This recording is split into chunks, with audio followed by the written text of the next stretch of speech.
Teman-teman, kayaknya Sylvie itu kesurupan.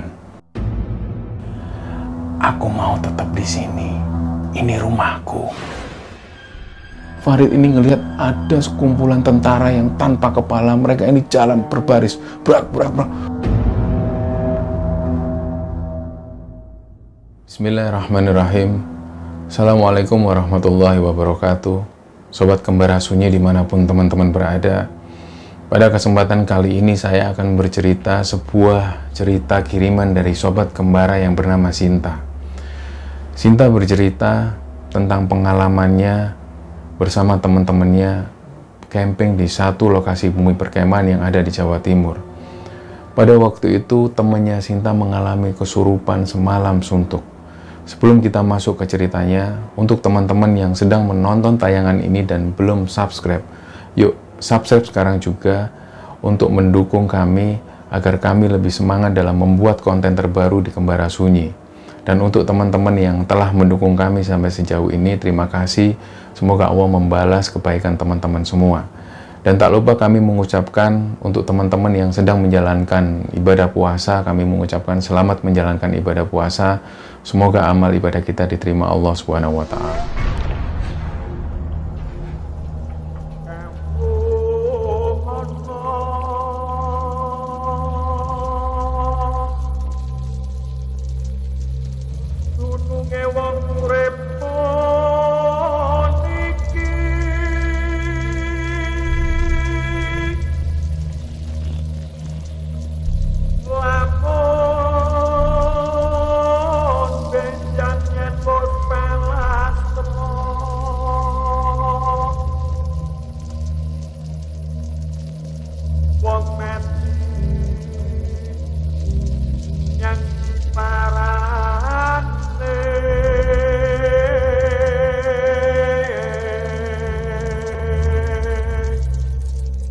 Kisah ini berawal ketika Sinta dan teman-teman itu mengusulkan untuk membuat satu acara camping di sebuah bumi perkemahan. Awalnya mereka hanya ngobrol-ngobrol di grup WhatsApp. Ada yang mengusulkan awalnya untuk camping di pinggir pantai. Ada juga beberapa teman ini yang mengusulkan untuk camping di bumi perkemahan. Nah, karena Sinta dan teman-teman ini sudah lama sekali nggak ketemu, karena beberapa bulan sebelumnya mereka menjalani masa PSBB dan hanya kuliah secara online. Jadi beberapa teman ini banyak yang kangen, banyak yang pengen ketemu, dan salah satu teman ini mengusulkan untuk mengadakan satu acara camping di sebuah bumi perkemahan. Pada waktu itu memang banyak sekali yang antusias, banyak sekali yang pengen ikut acara tersebut. Ada sekitar 15 orang yang pengen ikut acara ini. Tapi kemudian mendekati hari H, ternyata hanya 4 orang yang menyatakan bisa ikut di acara tersebut. Nah, karena mereka sudah pingin sekali untuk ketemu, pingin sekali liburan, jadi 4 orang ini tetap berangkat. Jadi pada waktu itu yang akan berangkat ada Sinta, Sylvie, Alfi, dan Farid. Jadi 2 orang cowok dan 2 orang cewek. Di hari H mereka berangkat sekitar jam 9 pagi. Mereka berangkat dari Surabaya menggunakan sepeda motor menuju ke lokasi. Lokasi ini adalah lokasi pegunungan, di mana di situ banyak sekali bumi perkemahan, dan ada satu bumi perkemahan yang memang sangat terkenal sekali. Di sana ada air terjun dan ada wahana permainan, wahana wisata, dan lain-lain. Memang tujuan awal Sinta dan teman-teman ini akan menuju atau camping di lokasi tersebut. Di jam 11 siang, mereka mampir di salah satu warung. Di situ mereka istirahat sebentar, makan-makan, dan ngobrol tentang acara apa yang akan dibuat nanti. Dan sekitar jam setengah 1 siang itu, mereka mulai beranjak pergi dari warung dan menuju ke lokasi yang akan dituju itu. Tapi karena keempat orang ini sebelumnya sama sekali belum pernah camping atau melakukan hal-hal yang semacamnya, jadi mereka ini terkesan meraba-raba. Jadi lokasi yang mereka tuju ini mereka nggak tahu, karena mereka sebelumnya nggak pernah ke tempat ini. Jadi beberapa kali mereka sempat tersesat, dan beberapa kali mereka tanya ke orang tentang lokasi yang akan mereka tuju. Dan beberapa orang yang mereka tanya ini jawabannya selalu tidak sama. Ada yang ngomong, oh sini mas belok kiri nanti belok kanan. Dan ketika mereka mengikuti arahan orang ini, ternyata mereka nyasar di satu hutan pinus. Kemudian mereka balik lagi ke jalan besar, tanya lagi ke orang. Dan ada satu orang yang ngomong, oh lewat sana mas, sebelah kanan. Jadi nanti ke kanan terus ke kiri naik ke atas. Mereka mengikuti arahan orang ini. Dan ketika sampai, mereka ternyata tersesat lagi. Dan waktu itu mereka kembali ke jalan besar. Waktu itu sekitar jam 3:30 sore. Dan waktu itu Farid kemudian menyatakan ke teman-temannya, ya udah kita ikuti jalan yang tadi. Terus nanti aku tadi lihat di sebelah kanan itu ada petunjuk jalan. Farid bilang seperti itu. Kemudian mereka jalan lagi. Menggunakan motor, jalanan mulai naik dan melewati villa-villa yang besar. Dan di sebelah kanan dan kiri ini mulai mereka masuk di hutan-hutan pinus. Dan ternyata benar di sebelah kanan ada satu gapura yang besar. Di situ terlihat sekali kalau lokasi ini jarang sekali didatangi oleh pengunjung. Waktu itu memang beberapa teman-temannya ini bilang ke Farid, kok lokasinya sepi kayak gini?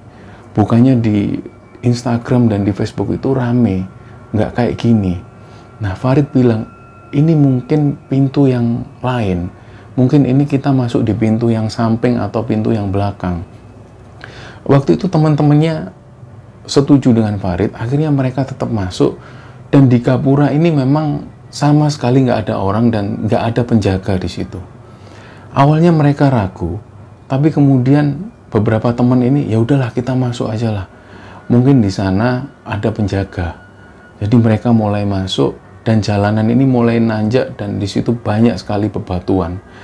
Karena mereka memakai motor matic, jadi beberapa kali mereka harus turun. Jadi penumpangnya yaitu Sylvie dan Sinta ini beberapa kali turun. Karena motor yang dinaiki nggak kuat untuk nanjak.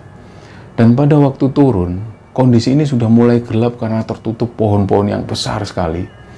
Waktu itu Farid dan Alfi ini berangkat lebih dulu menggunakan motornya karena motornya nggak kuat untuk dibuat boncengan. Dan Sylvie dan Sinta ini jalan kaki sambil membawa ransel kecil itu.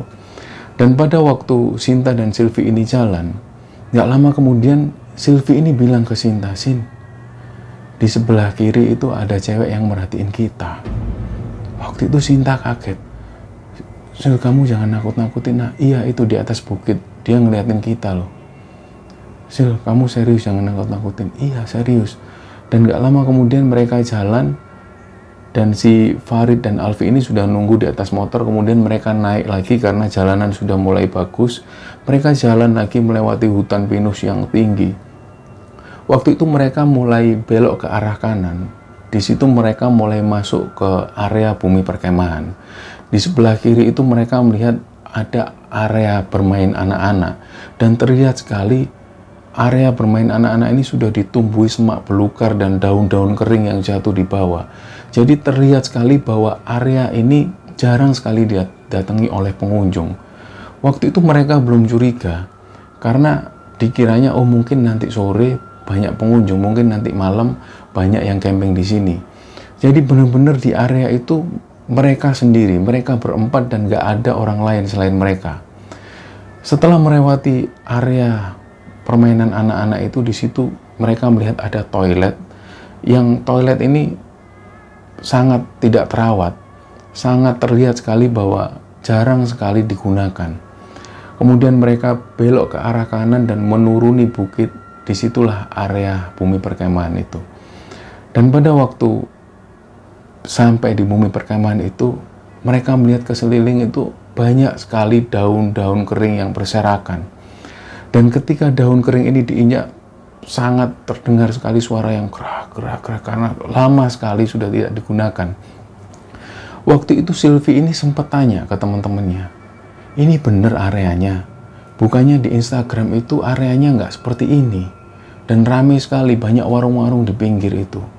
Nah, beberapa teman ini bilang, ya mungkin warung-warung itu nggak di sini, mungkin lokasinya ada yang di sebelah sana. Mungkin ini area bumi perkemahan khusus untuk camping. Nah, karena ada penjelasan semacam itu, jadi teman-teman ini agak mulai tenang. Dan mereka mulai memarkir motornya, dan mulailah mereka memasang tenda di situ. Dan pada saat mereka memasang tenda itu, hari sudah mulai gelap, dan mereka mulai menyalakan lampu dan lain-lain. Pada waktu itu di sekitar jam 7 malam, Sylvie ini minta tolong ke Farid. Rid, aku pengen buang air kecil, tolong diantar. Nah, karena jarak dari lokasi bumi perkemahan menuju ke toilet ini lumayan jauh, harus naik beberapa kali. Jadi waktu yang mereka butuhkan ini sekitar 2-3 menit untuk menuju ke sana. Jadi Farid waktu itu sempat bilang ke Sylvie, Sil, kita naik motor aja ya supaya cepat. Nah, Sylvie waktu itu bilang, enggak, jalanan licin, jalan aja lah, jalan kaki, kita pakai senter sama headlamp. Nah, waktu itu Farid nemenin Sylvie menuju ke toilet.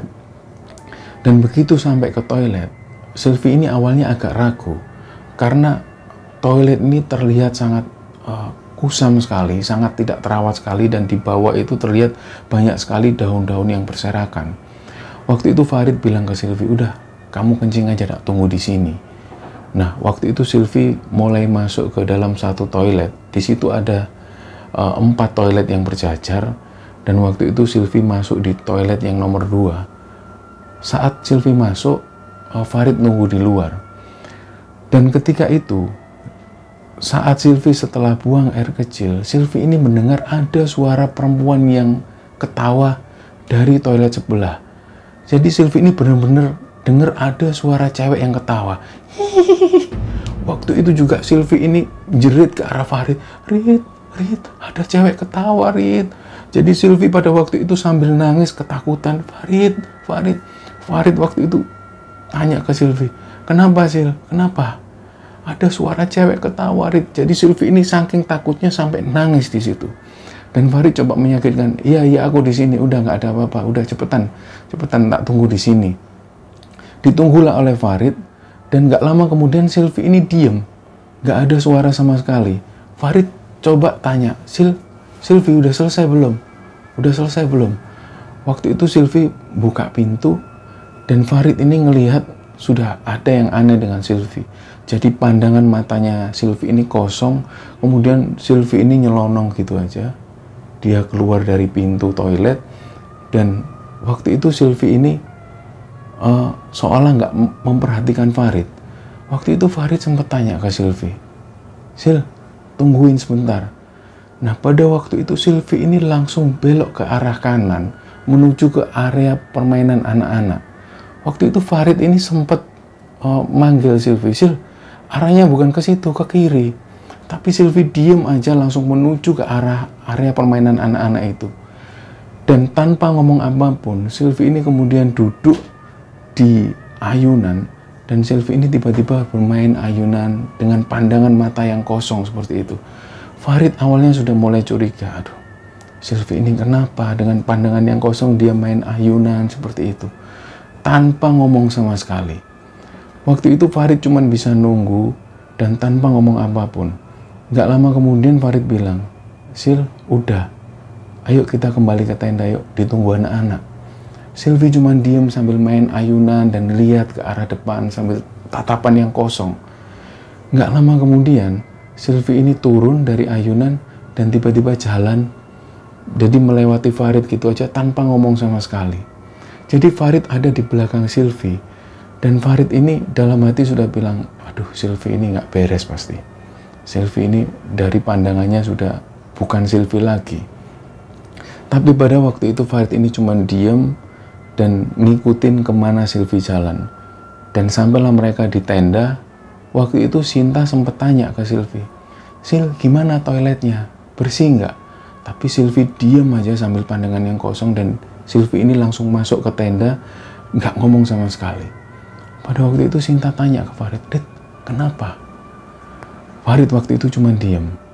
Jadi Farid duduk dan nggak ngomong sama sekali apa yang baru aja terjadi.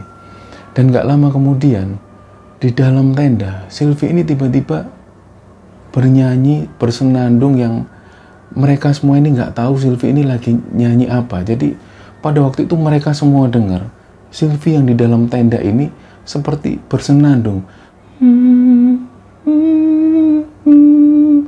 Waktu itu Sinta itu yang takut. Dia kemudian dekat ke arah Farid. Rid, kamu yakin Sylvie nggak ngapa-ngapain? Kenapa kok dia aneh kayak gitu? Iya, aku tadi memang pada waktu Sylvie dari toilet itu aku ngelihat Sylvie itu udah ada yang aneh. Nah, pada waktu itu si Alfi ini juga mendekat ke arah Farid. Farid ini kemudian bilang, teman-teman, kayaknya Sylvie itu kesurupan. Yang benar kalau kamu ngomong.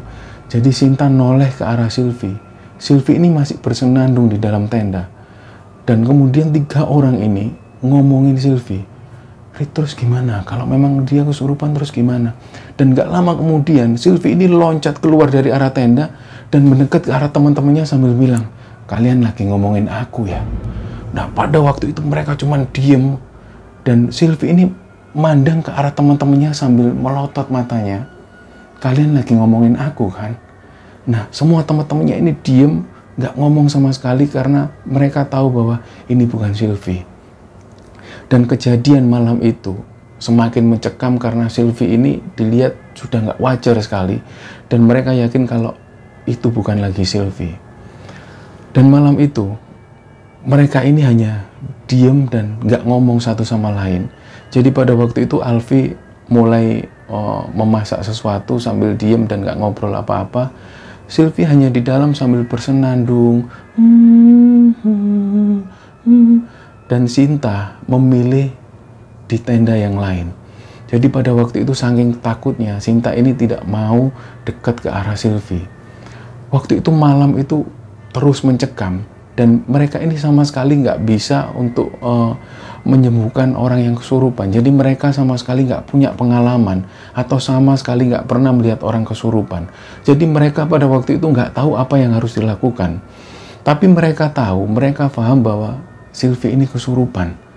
Nah, malam itu ketika semakin malam, Sylvie ini keluar dari tenda dan Sylvie ini jalan ke arah luar dan menuju ke hutan. Waktu itu Farid sempat manggil, Sil, mau kemana Sil? Tapi Sylvie ini terus jalan menuju keluar.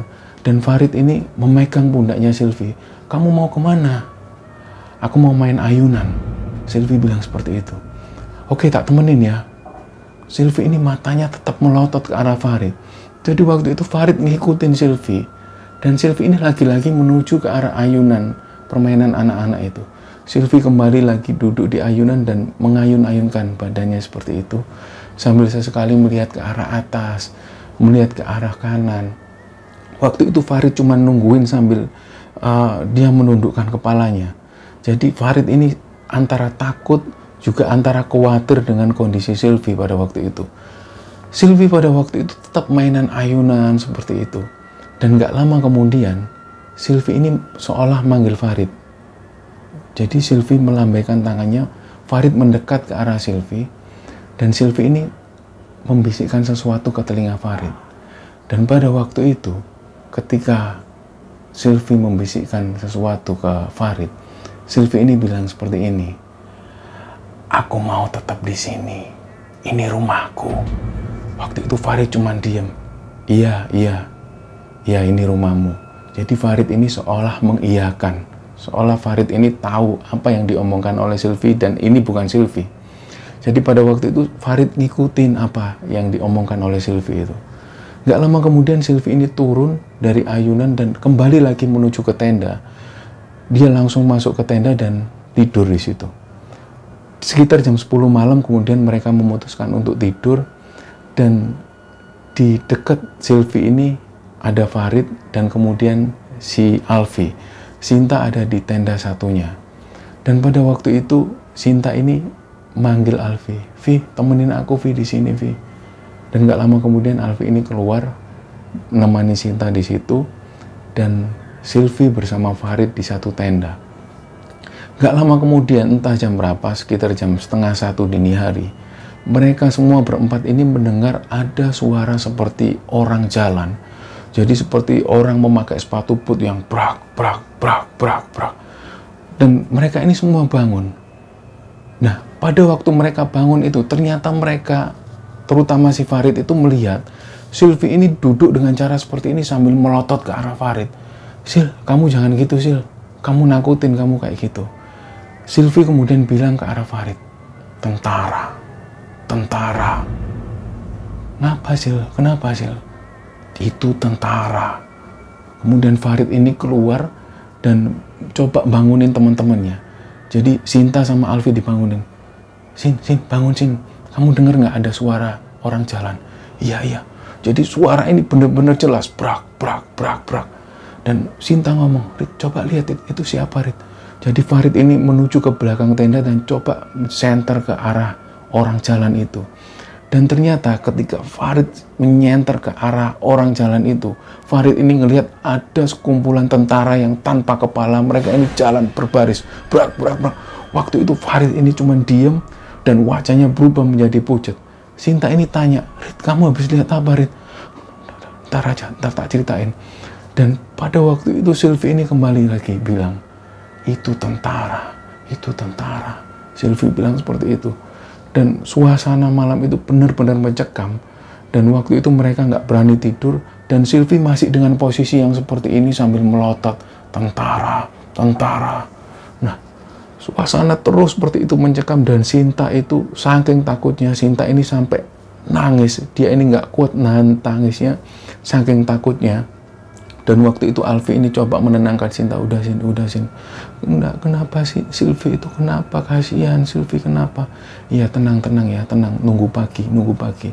Jadi kejadian itu terus menerus sampai subuh hari.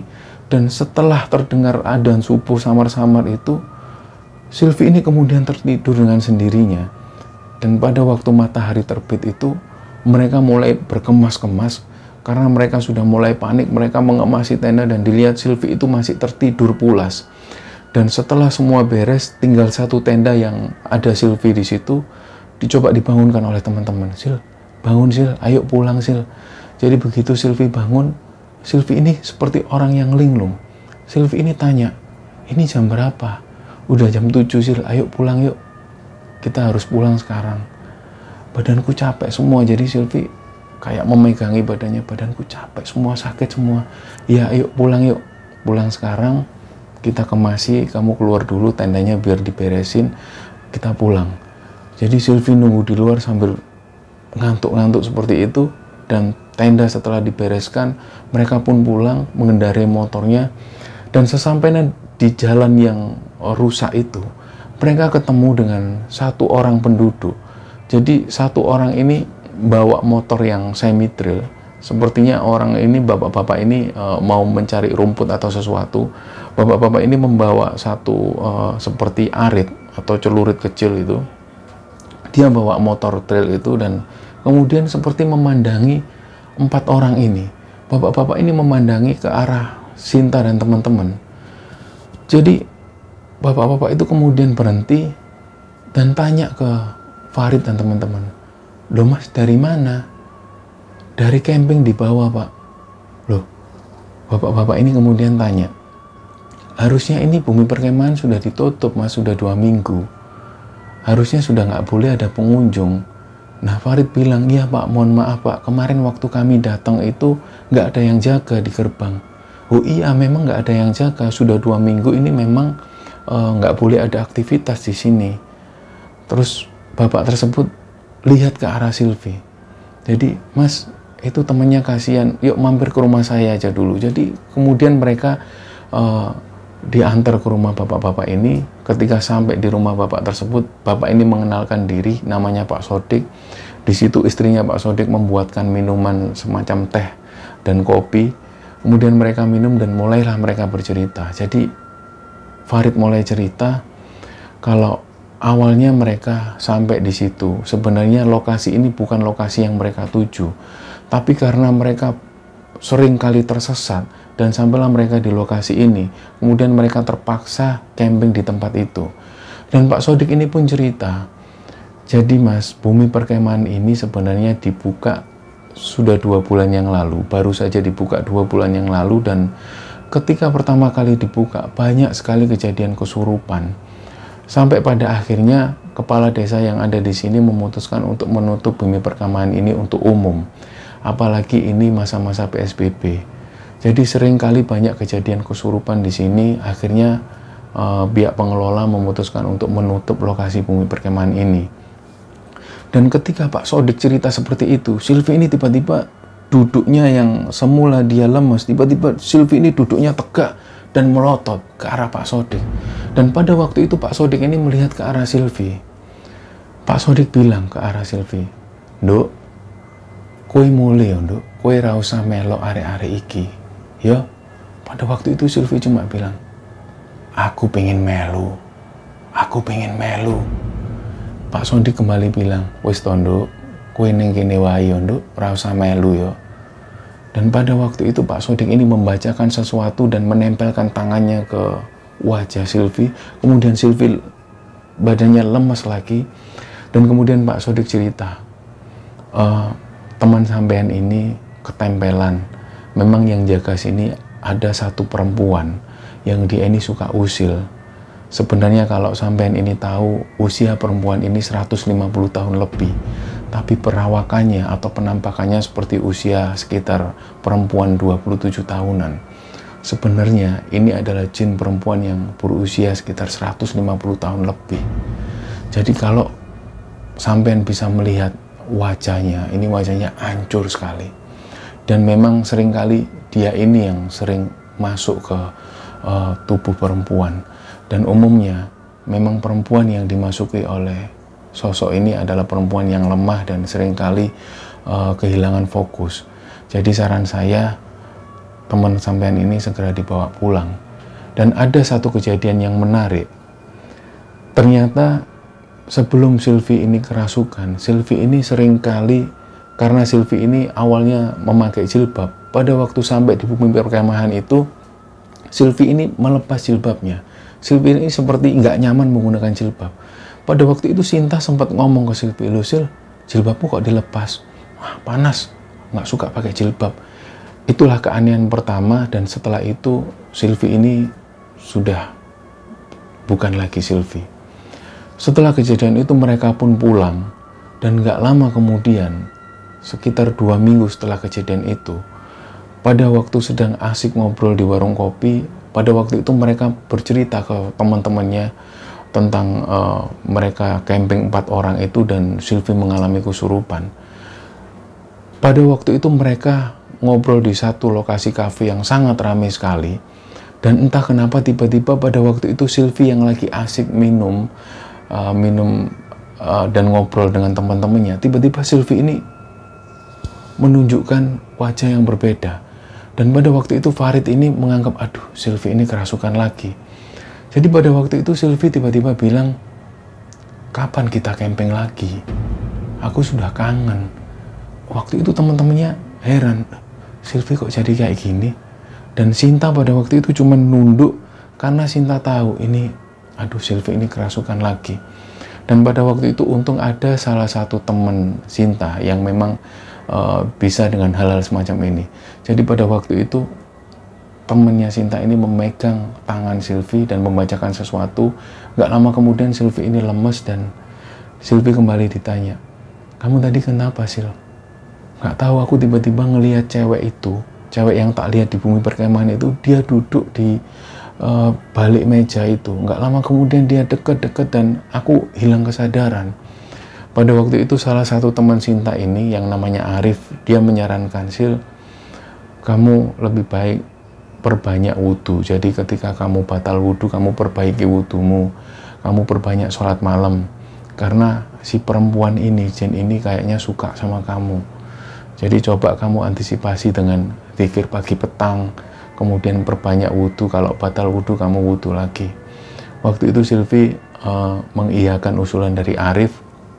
Dan kemudian sampai cerita ini diturunkan, sampai cerita ini diceritakan oleh Sinta, alhamdulillah Silvi tidak lagi mengalami hal-hal yang ganjil, tidak lagi mengalami kesurupan. Itu tadi cerita yang bisa kami sampaikan. Jadi cerita tentang pengalaman Sinta dan teman-teman yang mengalami satu kejadian temannya kesurupan semalam suntuk di satu bumi perkemahan yang ada di Jawa Timur. Pesan yang bisa kita ambil bahwa ketika kita sampai di satu lokasi bumi perkemahan atau kita sedang naik gunung, baiknya kita berdoa untuk memberikan salam kepada semua penunggu yang ada di situ. Karena kita wajib sadari bahwa tidak hanya kita yang menghuni di lokasi tersebut, tapi ada saudara-saudara kita yaitu jin, binatang, dan lain-lainnya. Jadi semoga bisa diambil kesimpulan dan bisa diambil hikmah dari kisah ini. Mohon maaf kalau ada salah-salah kata. Terima kasih. Wassalamualaikum warahmatullahi wabarakatuh.